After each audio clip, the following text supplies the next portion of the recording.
Bonjour, bienvenue pour cette nouvelle édition de Studio Lacan, pour laquelle nous aurons nos 3 rubriques habituelles.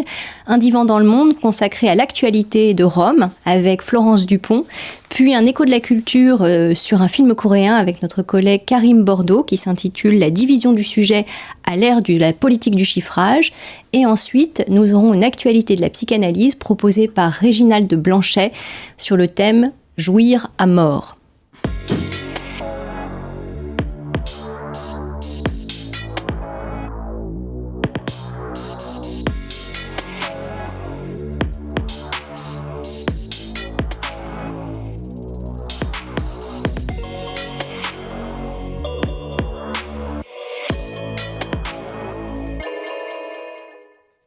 Florence Dupont, bonjour, merci d'être avec nous. Vous êtes latiniste, helléniste, professeur émérite à l'Université de Paris et professeur honoris causa de l'Université de Genève. Et vous êtes l'auteur de nombreux ouvrages et de nombreux articles aussi, dont on peut en citer un récent dans la revue Ornicar sur les oralités romaines. Et parmi les ouvrages que vous avez écrits, on en a sélectionné un avec vous pour nous parler aujourd'hui de l'actualité de Rome, qui est votre histoire littéraire de Rome, dans laquelle vous déconstruisez un certain nombre de mythes et où vous parlez effectivement de la place et du rapport que les Occidentaux, ou que la civilisation contemporaine d'ailleurs, entretient avec Rome. Alors merci à vous d'être avec nous aujourd'hui. Eh bien, merci à vous de me recevoir. Alors tout d'abord, pour débuter cette conversation, peut-être vous pourriez nous parler justement de ce rapport un peu enflammé que l'Europe entretient à Rome et à son histoire, puisque vous évoquez à la fois une lecture parfois fantasmée, anachronique, dont vous donnez un certain nombre d'exemples dans votre livre. Oui, ce qui est très très très curieux, c'est que cette histoire antique, en particulier l'histoire romaine, dont beaucoup de gens disent oh c'est dépassé, ça n'intéresse plus personne. En fait, chaque fois qu'il y a des publications qui disent des choses nouvelles en ce qui les concerne, ça déclenche des polémiques politiques. Hein. Pourquoi ? Parce qu'en réalité, Rome et la Grèce fonctionnent pour beaucoup de gens, peut-être pour même plus que beaucoup, presque tout le monde, comme une origine. Et si on remet en cause cette idée d'origine, c'est-à-dire que eux seraient déjà nous et nous serions encore eux, dès qu'on met en cause cette vision, alors là, on est accusé de saper le fondement de la culture occidentale. Et vous avez eu affaire à ça, vous m'avez dit alors ? Oui, j'ai eu un tweet contre ce livre par Laurent Wauquiez, l'homme politique. Et puis, il y a eu, mais ça c'est au fond un peu normal, là c'était un peu inattendu, le tweet national, mais sinon des débats assez vifs, aussi bien à l'école normale, dans un séminaire, et puis ensuite une polémique qui s'est étendue au Figaro. Mais alors, qu'est-ce qu'on vous reproche, au juste ? Parce que c'est vrai que quand on ouvre l'histoire littéraire de Rome, on ne pense pas qu'on va déclencher une avalanche de critiques. Oui, enfin, je m'en doutais un peu, mais ce qui est formidable, c'est qu'en réalité, c'est un manuel universitaire. Alors qu'un manuel universitaire sur l'histoire romaine déclenche des polémiques, j'ai un sentiment de très grand succès. Mais oui, vous pouvez. Alors, oui, en fait, ce qui se passe, c'est que il y a une vulgate sur Rome. Je dis une vulgate parce qu'en réalité, c'est plus du domaine de la croyance que de la science. Hein. C'est que Rome serait donc l'ancêtre moderne de l'Occident, c'est-à-dire que toute la modernité, c'est-à-dire en particulier le droit, etc., les techniques auraient été inventées par Rome, et les Romains seraient déjà presque nous. Alors ça, c'est déjà un premier temps qui est amplement contestable, mais un deuxième temps qui est encore plus grave, c'est que les Romains incarneraient l'esprit indo-européen, parce que ça serait des latins, et que parce que la langue latine, ce qui d'ailleurs n'est pas prouvé du tout, serait une langue indo-européenne. Alors donc il y a une sorte il y a une reconstruction d'une histoire qui est celle qui a commencé au XIXe siècle, qui est celle des comparatistes des langues, qui s'est ensuite étendue à un comparatisme culturel, et on a réinventé un système pyramidal. Enfin, à l'origine, il y a les Indo-Européens dont évidemment il n'y a aucune trace, puis ensuite des proto-Indo-Européens, enfin, etc. Et ces gens se seraient ramifiés. Alors, où ils étaient, personne n'en sait rien. Il y a eu un livre très remarquable sur le sujet de Jean-Paul Demoule qui s'appelait « Où étaient passés les Indo-Européens ?» Et donc, ils seraient allés un peu partout en Europe. Puis il y aurait un tout petit groupe qui serait arrivé à Rome, c'est-à-dire sur le Palatin, sans laisser aucune trace nulle part, et ne se serait manifesté en fait avec cette langue latine que vers le IIIe siècle avant Jésus-Christ. Alors, on se demande ce qu'ils sont devenus. Je veux dire, en réalité, c'est très fantasmatique quand on regarde les textes de gens très très sérieux qui sont des grands savants. Hein. Alors voilà, c'est ça qui s'est passé. Mais en fait, tout est remis en question actuellement. C'est pas moi qui ai inventé de remettre en question cette vision-là, puisqu'il y a beaucoup de jeunes historiens et de jeunes archéologues qui ont fait des travaux précis sur des points précis. Et mon travail a consisté à mettre tout ça ensemble et voir les conséquences intellectuelles. Et les conséquences intellectuelles m'ont amené à remettre pas mal de choses en cause, en particulier l'existence même des latins. Oui, et de la littérature, et en conséquence de ce qu'on appelle la littérature latine, parce que vous critiquez beaucoup cette expression même de littérature latine, qui est un des symptômes de cette manière d'appréhender Rome à partir de nos propres critères, comme si on tendait un miroir et on y voyait notre propre reflet. En effet, absolument. En effet, ce à quoi on arrive actuellement, je dis on ou nous, parce qu'en fait, je suis pas du tout la seule à prendre cette perspective, c'est que loin d'être un héritage, la civilisation romaine est une création, ce qu'on appelle aujourd'hui une ethnogénèse. Et ce que j'ai fait dans ce livre, c'est une ethnogénèse, c'est-à-dire suivre la construction de Rome et qui se pensent comme différentes des Grecs en particulier. Hein. Et dans cette ethnogénèse, l'écriture, la création de ce que les Romains appellent literae latinae est essentielle. C'est pour ça que ce livre, qu'on m'avait commandé comme histoire littéraire, mais qui ne pouvait pas en être une, puisqu'il n'y a pas d'histoire littéraire avant le 19e siècle. C'est pas moi qui le dis non plus. Hein. Donc, j'ai été amenée à découvrir ça. C'est-à-dire que les grands textes latins, c'est-à-dire ceux qui ont été repris dans la tradition occidentale, Cicéron, Virgile, Horace, Tite-Live, en fait, ont fait partie d'une création de Rome et de son identité, mais une création volontaire, maîtrisée et relativement récente, puisque les grands textes des Literae Latinae commencent au 1er siècle avant Jésus-Christ. Et dans la dimension de la création, ce qui est sensible dans ce que vous avez évoqué jusque-là, c'est que de la même façon que les Européens, ou en tout cas les contemporains, ont tendance à regarder le passé pour trouver une continuité, et une continuité des origines, c'est-à-dire la question de d'où on vient, doit produire une continuité qui nous défend de la contingence. Vous, ce que vous montrez, c'est plutôt justement la contingence d'une création et la bigarrure d'une civilisation, c'est-à-dire une civilisation n'a pas une sonde culture comme on aimerait y trouver, voilà, la langue comme fondatrice, etc. Donc il y a à la fois, c'était une question plus sur la question, voilà, de l'espoir de produire de la continuité pour se défendre de la contingence de la création d'une civilisation. Oui, cette idéologie de la continuité, qui a été dénoncée comme généalogie, c'est-à-dire la généalogie de l'Occident. On y a substitué plutôt l'idée d'une archéologie, c'est-à-dire de strates successives. Et à Rome aussi, il y a des strates. Hein, mais ce qui est extraordinaire à Rome, c'est que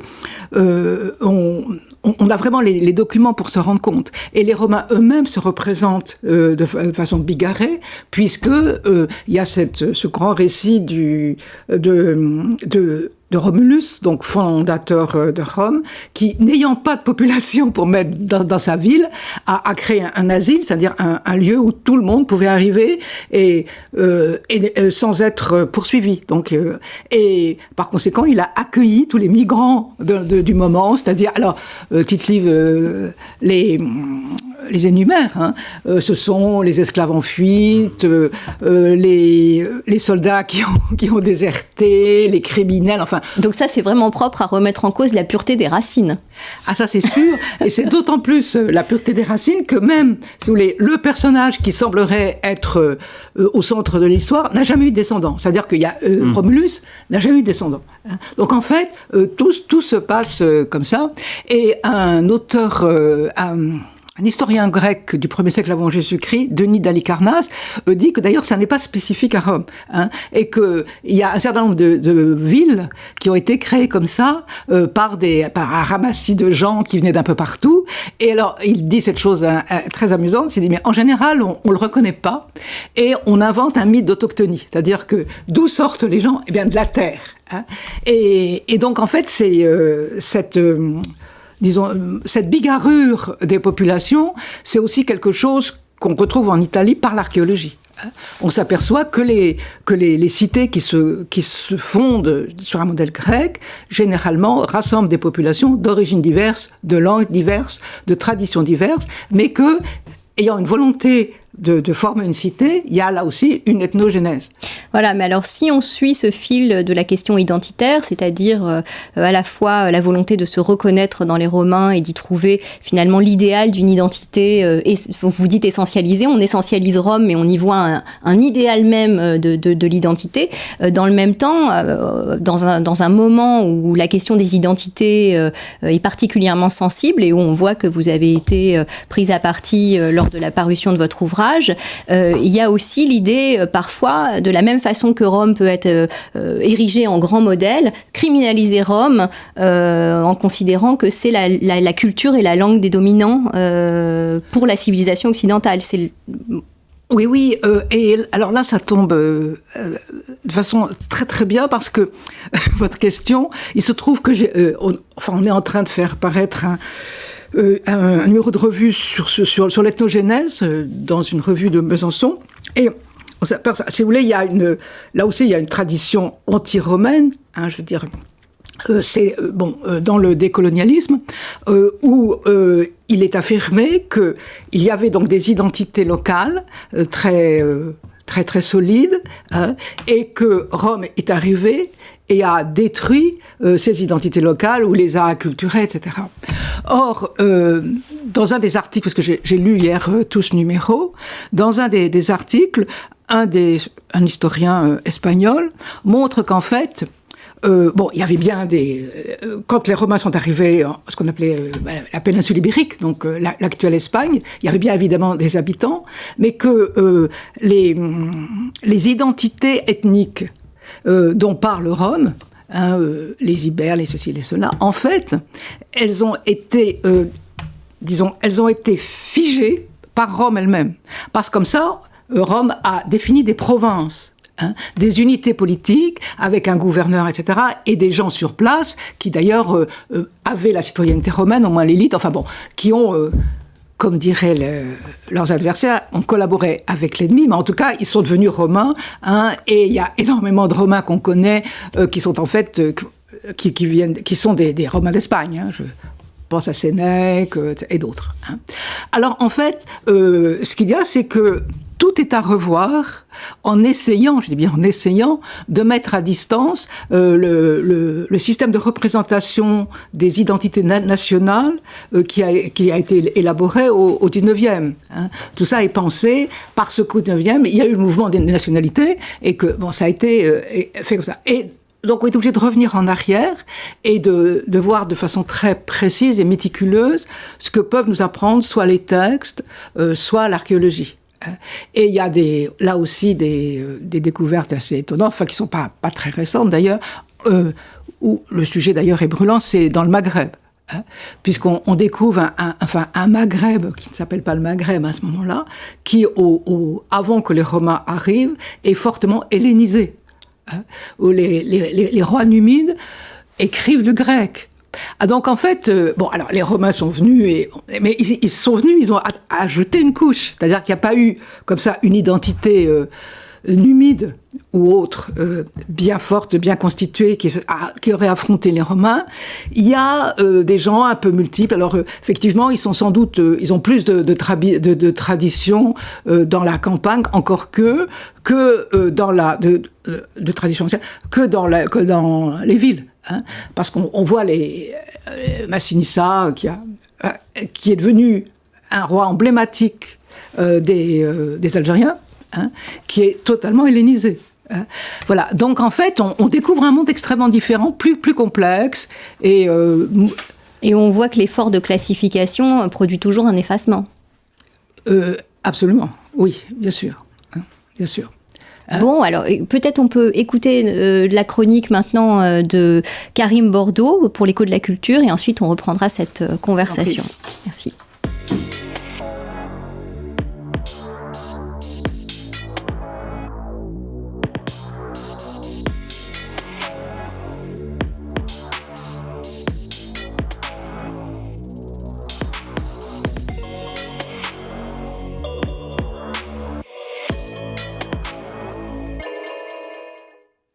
Karim Bordeaux, bonjour, vous êtes docteur en psychanalyse et vous nous proposez une chronique sur un film coréen dont vous allez nous parler tout de suite avec un titre qui est « La division du sujet à l'ère des politiques du chiffrage ». On vous écoute. Oui, alors le film dont il s'agit, c'est About Kim So-hee, qui est un film donc sud-coréen de Julie Jung, présenté en 2022 lors de la Semaine de la Critique et sorti récemment en France il y a quelques semaines.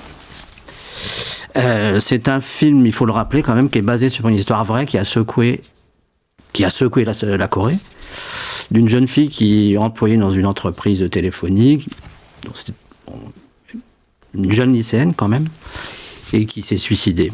Une enquête a été faite et cette enquête a révélé, une façon de traiter certains sujets. Je vais développer ça dans ce qui va suivre. Donc ce film contient... Alors la force du film quand même c'est sa construction qui m'a frappé. Parce que, en fait, je suis allé le voir un peu par hasard. Et c'est la construction du film qui m'a interrogé. C'est une construction assez... le film est coupé en deux. On a une première partie qui raconte l'histoire, l'histoire de cette jeune demoiselle, donc tout le chemin qui l'amène au suicide, et une seconde partie qui est l'enquête que fera une inspectrice de police sur ce qui lui est arrivé. Voilà. Et donc cette division au sein du film entre deux parties, elle est essentielle, vous dites, au propos qui est tenu par... Mais oui, parce qu'en fait, la construction du film restitue une division subjective. Et la division du film en deux redouble ça. D'accord. C'est-à-dire l'enquête faite par cette inspectrice essaye de redonner une division subjective à la personne qui s'est suicidée, puisque finalement... Et dont la subjectivité s'est trouvée niée. Dont la subjectivité s'est trouvée absolument niée. Tout à fait, oui. Avec tout un... Alors, la première partie, en fait, est vraiment très bien faite. Enfin, d'un point de vue clinique, c'est très juste. Je veux dire, c'est même instructif. Enfin, c'est-à-dire la façon dont elle perd peu à peu son corps. C'est-à-dire que c'est très subtil. Enfin, la politique du chiffrage, elle est dans une entreprise où on a des exigences mais vraiment inhumaines. Enfin, on ne peut pas imaginer. Il faut le voir pour le croire, quoi. Et l'entendre aussi. Et donc, cette jeune fille, finalement, peu à peu, va perdre son corps. Quelque chose va se dénouer. Et c'est subtil, hein, c'est pas montré d'une façon abrupte. C'est vraiment très progressif dans le film. Alors, on la voit au début danser devant un miroir, d'ailleurs, c'est assez formidable, parce qu'on sent que son truc, c'est la danse. Elle danse, elle est douée, elle fait circuler ça sur le net, et elle est reconnue comme une grande danseuse. Et elle a un corps avec la danse. Elle a un corps avec cette danse. Alors, on apprend que les proches ne sont pas au courant de ça dans sa famille. Ils ne savent pas que personne ne sait qu'elle fait de la danse au sein de sa famille. Bon, par contre, elle a un réseau privé. Et donc, c'est le tout début du film, hein, c'est le miroir. Et en fait, il n'y a pas de parole pendant 5 minutes. On la voit danser. Et puis faire des gestes. Enfin, bon, c'est très beau, d'ailleurs. Hein. Et en fait, le film montre que c'est son truc. Enfin, c'est là qu'elle a un corps vivant. Et ensuite, on la voit embaucher dans cette entreprise. C'est une obligation pour elle. C'est-à-dire son cursus scolaire lui impose de faire un stage et elle n'a pas le choix, d'une certaine façon. Et en fait, une entreprise qui va l'exploiter, mais alors là, pour le coup, à mort. Alors évidemment, ce qui est étrange, c'est qu'elle pourrait démissionner à tout moment, mais elle est prise dans un étau qui fait qu'elle ne peut pas. Il y a un tourbillon, et elle ne peut pas se... Et alors, vous dites, le film n'est pas sûr, il est sur cette vie dans cette entreprise de téléphonie ou il est sur l'après-suicide? Alors, il y a l'avant-suicide, où on la voit à la fois dans sa famille et dans son entreprise, et des amis aussi.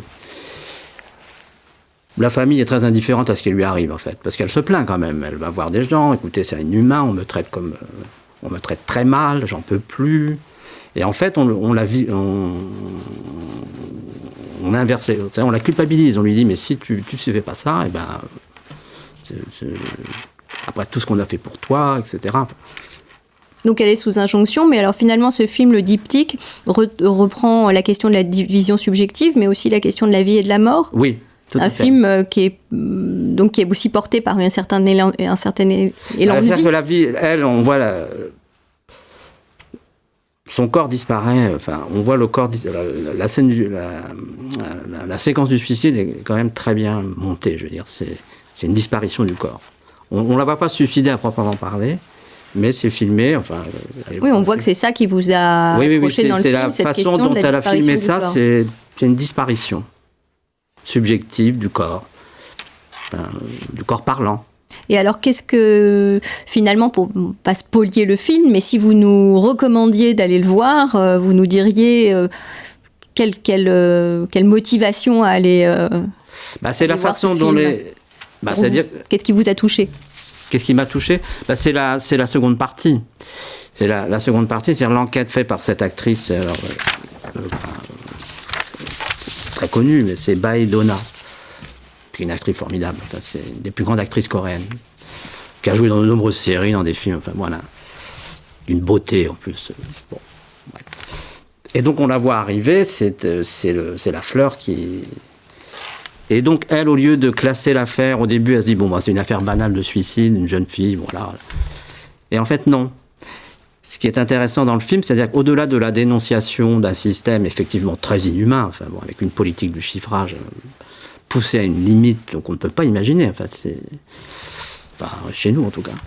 On en a des signes, mais... Elle, en fait, elle va intégrer ça dans une problématique qui lui est proche. C'est-à-dire, on sent qu'elle fait un deuil. Et donc, elle va intégrer ça dans cette problématique-là. Et du coup, elle va redonner un espèce de corps à cette jeune fille. Donc on part si vous voulez. On part d'un corps dans le miroir, de la disparition d'un corps, et il y a une récupération. Et il y a une récupération ensuite, et c'est tout l'objet de la deuxième partie qui est fabuleuse. Et donc elle reconstruit en fait ce corps parlant qui avait été nié, ravalé. Par la politique du chiffre. Bon, exactement. Merci beaucoup Karim Bordeaux pour cette chronique. On va reprendre notre divan. Merci. Vous l'avez vu le film? Et je vais aller le voir.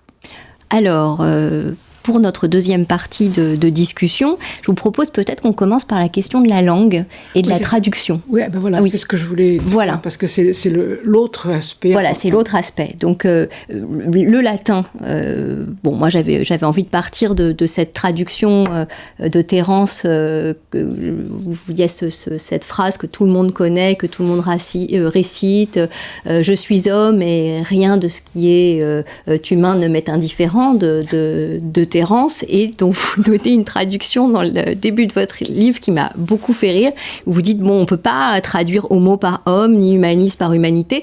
En fait, c'était une comédie et il faut plutôt le lire comme je suis personne et je copine avec tout le monde.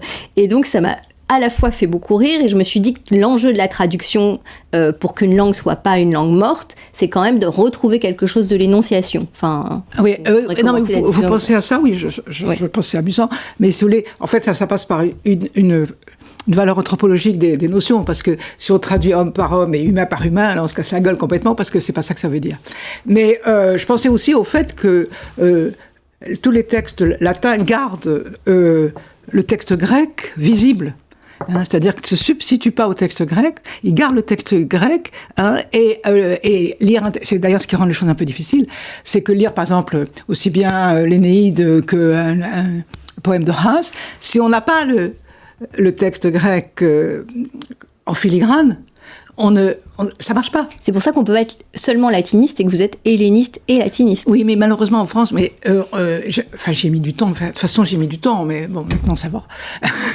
Mais on découvre que c'est comme ça que ça marche. Mais si vous voulez, il y a une telle affirmation identitaire de part et d'autre, y compris chez les enseignants. Les enseignants de grec, autrefois, de penser qu'à une chose, c'était égorger les latinistes et inversement. Et en plus, j'enseignais à la Sorbonne, on était chacun d'un côté de la rue, et on se haïssait somptueusement. Je veux dire, c'est un jeu d'enfant, mais... On n'en est plus là aujourd'hui. J'espère. Moi, non. J'en sais rien. En tant qu'enseignant, je ne le vois plus. Oui, de toute façon, il n'y a plus d'enseignants de grec et de latin. Alors justement, qu'est-ce qu'une, finalement, quand j'avais pris ce vers de Terence, parce qu'il m'avait semblé caractéristique du fait que, bizarrement, quand on lit des épitaphes, des proverbes, des citations, c'est un peu mort et c'est la langue morte. Et là, vous restituez quelque chose où on a l'impression d'avoir affaire à la langue vivante. Donc, finalement, dans la traduction, tout l'effort, c'est ça, c'est qu'une langue, aussi morte soit-elle, encore faudrait-il savoir ce que c'est qu'une langue morte, l'enjeu c'est de la rendre vivante, et vous dites, finalement on lit de moins en moins les auteurs latins et grecs, et moins on les lit, et plus on les fétichise. Donc ce serait absolument un peu la fétichisation de la langue qui l'a fait mourir. Je suis tout à fait d'accord.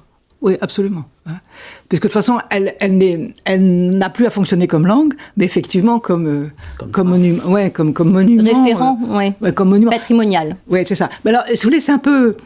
L'histoire de Terence, c'est un peu compliqué parce que le fait qu'elle fonctionne comme citation moralisante, Cicéron a commencé comme ça. C'est-à-dire, en fait, tous les textes peuvent être manipulés. Mais alors, l'histoire de la citation de Terence, ce qui complique les choses, c'est que c'est repris d'un vers de Ménandre, avec un jeu de mots par rapport au grec, puisqu'il dit homo, et quand dans le vers de Ménandre, c'est aner, c'est-à-dire l'homme masculin. Donc en fait, c'est tout un système qui fonctionne comme ça, et où la référence doit être double, du coup. Vous devez avoir les deux langues pour comprendre un peu pour interpréter. Cela dit, pour le public romain n'entendait pas le truc de Ménandre. Enfin, quelques-uns peut-être. Mais on ne sait jamais qui fait quoi. Mais en tout cas, pour le public, c'était forcément une plaisanterie, d'abord parce que là où c'est placé dans la comédie, c'est le moment, c'est le début. Et au début d'une comédie, il faut se faire le public, quoi. Il faut qu'il rigole. Bien sûr. Donc on est à nous obligés d'aller chercher les choses. C'était pas avec la sentence « je suis homme, mais rien de ce qui est humain ne m'est indifférent » qu'on allait mettre le public dans la poche. Non, il allait sortir. Alors, peut-être, ce serait difficile de finir ce divan sans évoquer un aspect qui est la création de la langue latine et le rapport de rivalité ou de substitution que vous évoquiez par rapport à la langue grecque, et où vous dites que le rapport entre les latins à l'égard du grec, qui est vraiment une langue qui survit à côté, mais rien ne prédestinait le latin à devenir l'égal du grec, vous dites qu'il y a un rapport d'altérité incluse et d'altérité exclue. Peut-être on pourrait terminer là-dessus. Oui. Alors, en fait, très très simplement, toutes les cités d'Italie ont à l'origine sont sur de modèles grecs, et les élites de toutes ces cités, parce que ce sont toutes des cités aristocratiques, ont comme langue de culture et comme langue de loisir le grec. Sinon, ça ne serait pas l'élite. Et il y a des langues vernaculaires sur place. Et alors, je fais une ellipse. Et il se trouve que vers le 1er siècle avant Jésus-Christ, il est arrivé à Rome quelque chose qui n'est arrivé dans aucune autre cité, c'est-à-dire une des langues de Rome, parce qu'il y en avait d'autres. Il y avait donc le grec, et une des langues de Rome, qui était la langue dont on est sûr qu'elle était la langue religieuse et la langue politique, a accédé au rang de langue de culture grâce à cette création des Literae Latinae, c'est-à-dire d'un corpus de textes littéraires qui reprenait, par un transfert et une traduction, tous les textes du corpus littéraire grec que tout le monde connaissait. Voilà. Donc, en fait, c'est ça.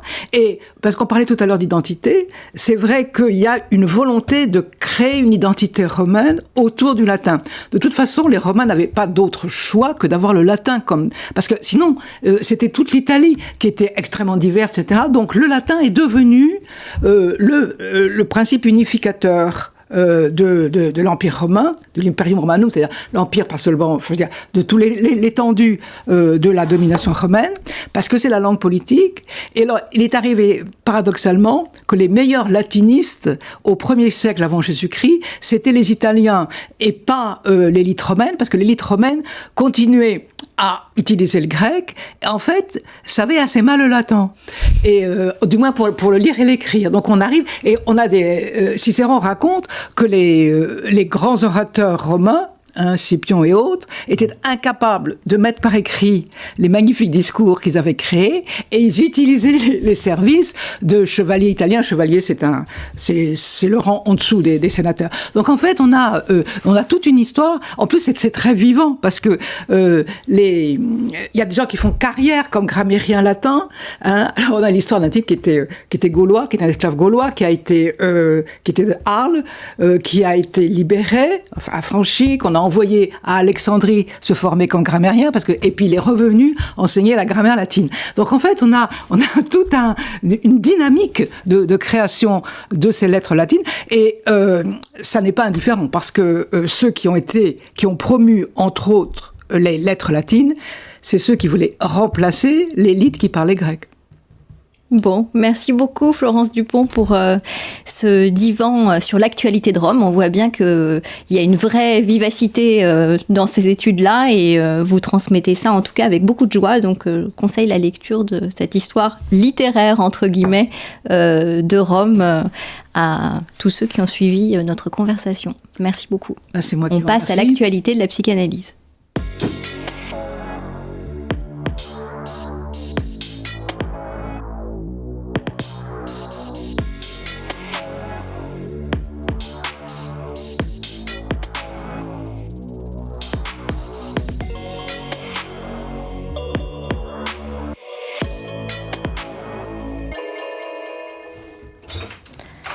Bonjour Réginald Blanchet, vous êtes psychanalyste, membre de l'école de la cause freudienne et de la New Lacanian School. Vous nous proposez aujourd'hui une chronique intitulée « La guerre, la jouissance à mort ». J'avais oublié le terme « guerre » dans la présentation de l'émission, donc c'était un peu tronqué, mais on vous écoute, vous allez nous parler d'un livre qui gagne à être connu. Oui, il me semble. Et merci en tout cas de m'inviter. Alors, c'est Hannah Arendt qui en a préfacé la 2e édition en 1966 et qui dira le destin étrange de ce grand livre du philosophe américain Jesse Gray. Au combat, réflexion sur les hommes en guerre fut, écrit-elle, presque complètement négligée lors de sa parution en 1959. Et pourtant, par sa seule présence en librairie, il acquit lentement et sûrement son propre cercle, non seulement d'admirateurs, mais aussi d'amoureux, qui le chérissaient comme on chérit une découverte personnelle. et qui peut-être, pour cette raison si personnelle, se mirent à considérer son auteur en termes d'affinité, de proximité et d'affection. Une seconde, je m'y perds dans... Oui, alors, voilà. Sentiment que même les chefs-d'œuvre suscitent très rarement. Fin de citation. Un transfert aussi fort pour qui en aura fait l'expérience à la lecture de, je cite, « ce livre singulièrement beau et sincère », écrit encore la philosophe, s'explique. On tient là, en effet, c'est ainsi que Bruno Cabanès introduit la version française parue en 2012 seulement, un ouvrage exceptionnellement incarné qui donne à voir la guerre comme peu de témoignages, même parmi les plus remarquables, ont jamais réussi à le faire.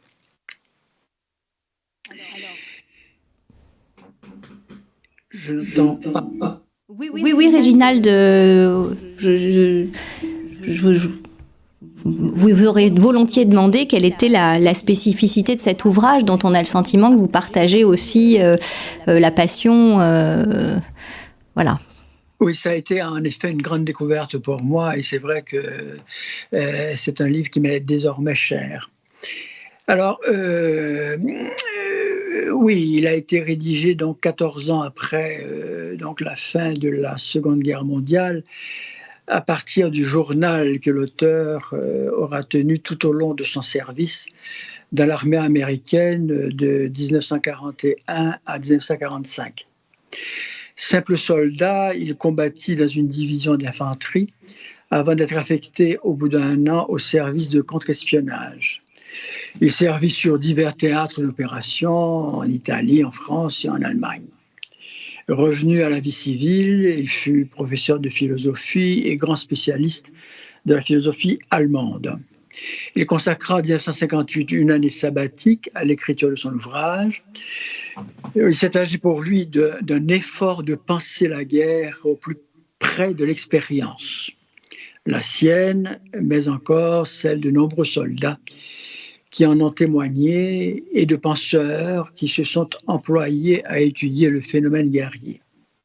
C'est là l'originalité de l'œuvre et son intérêt exceptionnel. Le particulier, voire l'intime, y est élevé au rang de savoir de portée générale. Bien des hommes, je le cite, exècrent et aiment le combat à la fois. Ils savent pourquoi ils l'exècrent, mais il leur est plus difficile de savoir et d'exprimer clairement pourquoi ils l'aiment. C'est aux vétérans endurcis au combat que la bataille a manifesté ses plus puissants attraits. Quels sont donc ces charmes secrets de la guerre ?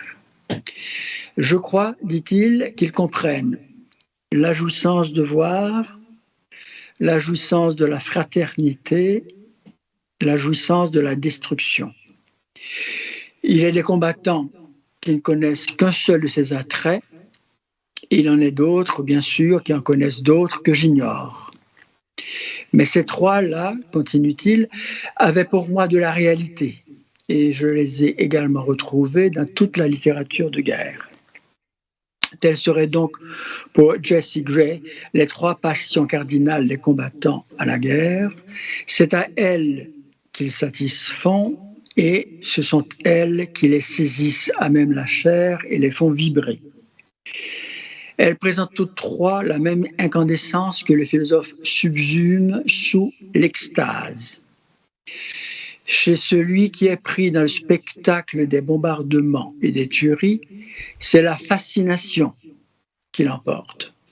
Je le cite encore, son ego l'abandonne et le voilà absorbé dans ce qu'il voit. Il en est ravi.